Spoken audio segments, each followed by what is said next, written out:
Hare Krishna, Radhe Radhe. Welcome to my channel Laddu Gopal ji की सेवा ज्ञान भक्ति। कैसे हैं आप सभी लोग? आशा रखती हूँ अच्छे होंगे। तो सबसे पहले तो दर्शन कीजिए हमारे ठाकुर जी के, और इनका श्रृंगार बदलेगा।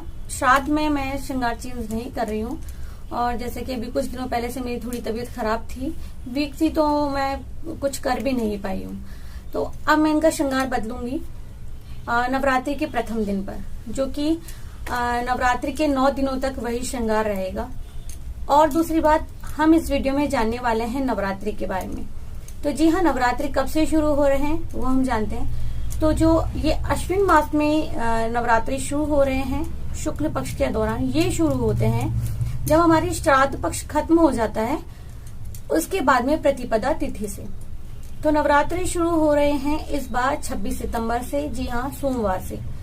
तो नवरात्र के प्रथम दिन क्या होता है आप सभी जानते हैं। घट स्थापना की जाती है, ज्वारे बोए जाते हैं, अखंड ज्योति जलाई जाती है। कुछ लोगों के प्रश्न होते हैं कि क्या अखंड ज्योति जलाना जरूरी होता है। तो जी हाँ, अखंड ज्योति जलाना बहुत जरूरी होता है।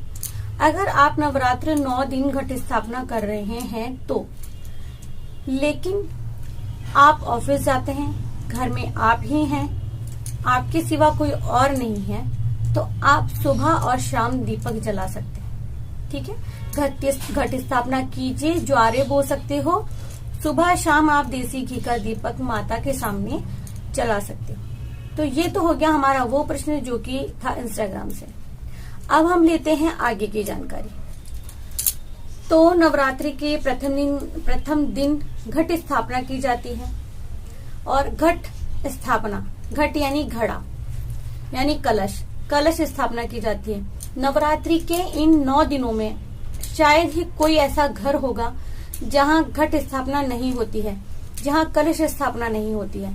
तो चाहे अखंड ज्योति जले ना जले, क्योंकि अपनी अपनी प्रॉब्लम्स होती हैं, अपने अपने सुविधा अनुसार लोग कार्य करते हैं, लेकिन घट स्थापना हर घर में अवश्य होती है, चाहे 9 दिन की हो, या प्रथम द्वितीया, या अष्टमी नवमी की, या प्रथम और जो लास्ट वाला होता है अंतिम दिन वो।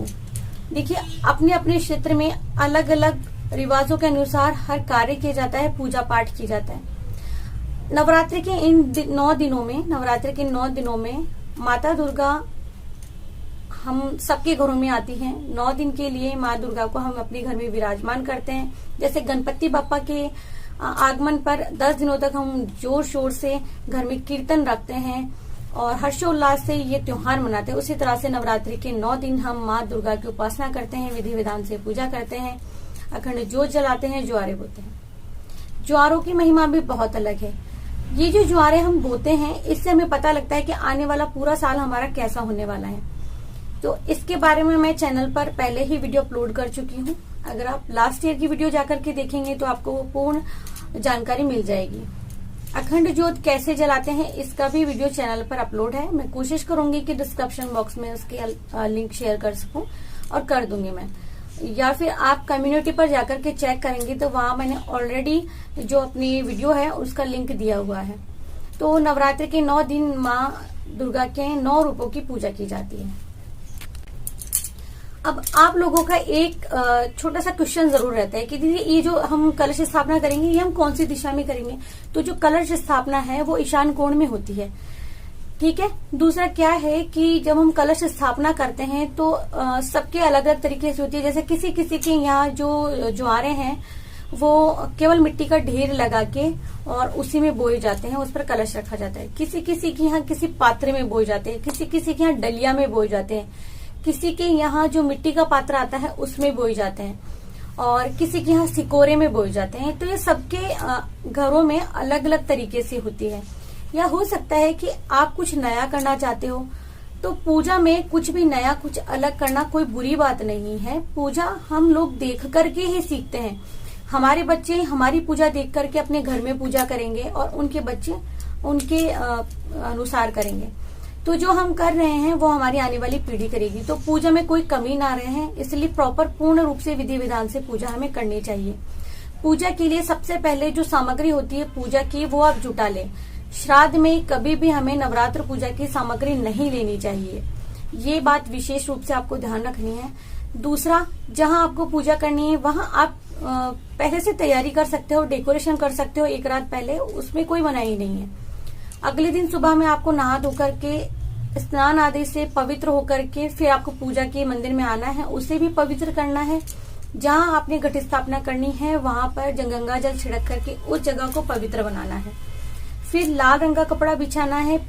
जैसे कि मैं हर बार बताती हूँ कि जो डेकोरेशन की क्रिएटिविटी होती है वो खुद आपके ऊपर होती है। आप चाहे जिस तरीके से उस जगह की साज सज्जा करें। लाल रंग का कपड़ा बिछाएं। वहां पर आप माँ दुर्गा की, अगर आपके पास प्रतिमा है, प्रतिमा स्थापित करें। तस्वीर है, फोटो चित्र है, वो स्थापित करें।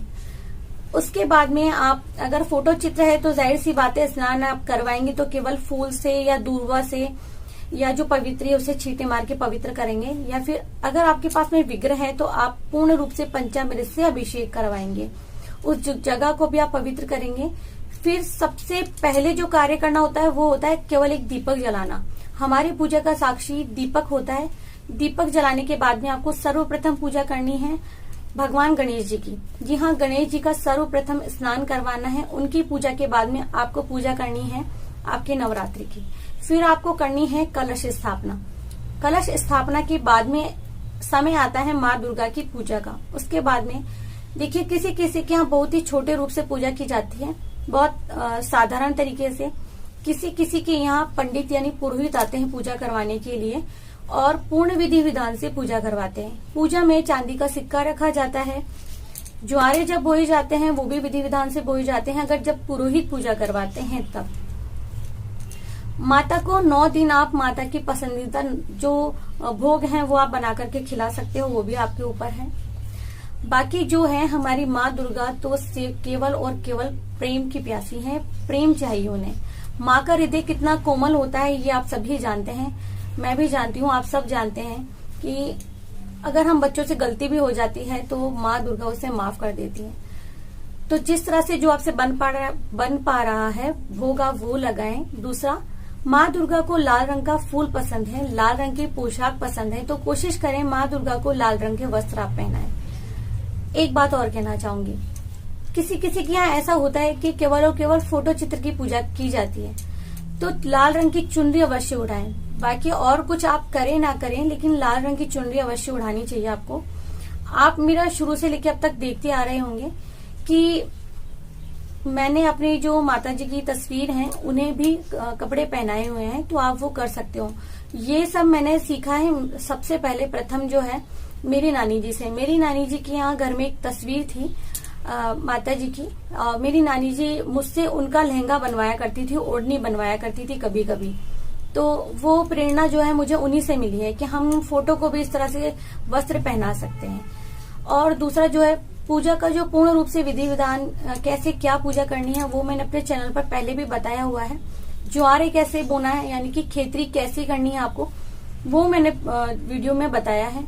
अखंड ज्योत कैसे जलानी है, अखंड ज्योत को सही कैसे करना है, ये भी मैंने अपने चैनल पर अपलोड किया हुआ है, आप जाकर के चेक कर सकते हैं। हमारे शास्त्रों में हमें सिखाया गया है कि ये जो अखंड ज्योत हम जलाते हैं ये हमारे मन का जो अंधकार है, अंधियारा है, उसे दूर करती है। दूसरी बात, ये दर्शाती है हमारे पूजा के भाव को। जी हाँ, कहीं कहीं पर ऐसा माना जाता है कि अखंड ज्योत अगर बुझ जाती है तो ऐसा माना जाता है कि हमारे नवरात्र जो हैं वो अधूरे हैं, हमसे कोई त्रुटि हो गई है, कोई गलती हो गई है। कभी कभार ऐसा हो जाता है कि केवल एक हवा के वेग से ऐसा हो जाता है, या कभी कभार ऐसा होता है कि हमारी गलती हमें ले डूबती है, यानी कि जब हम लोग लॉ को ठीक कर रहे होते हैं तब ऐसा हो जाता है। तो कुछ कुछ चीजों का ध्यान रखते हुए हमें तैयारी पहले से करनी है। मैं बताती हूँ वो तैयारी कैसे करनी है। पूजा के जो बर्तन हैं आप उन्हें पहले से ही देख सकते हो, कौन सा दीपक जलाना है, कौन सा लोटा लेना है, क्या करना है क्या नहीं करना है, वो आपके ऊपर होता है। पूजा की जो सामग्री है आप उसी दिन सुबह में जाकर के खरीद सकते हैं, या फिर आपको खरीद लेनी है 16 दिन पहले। लेकिन इतने पहले खरीद के करना ही क्या है, जो पूजा का जो कार्य है वो बहुत आराम से करने का होता है, बहुत ध्यान से करने का होता है। इसीलिए कुछ कुछ तैयारियां आपको पहले से कर लेनी है। जैसे कि जो 9 दिन तक जो पूजा की थाली रहेगी वो कौन सी होगी, कुछ चीजों का ध्यान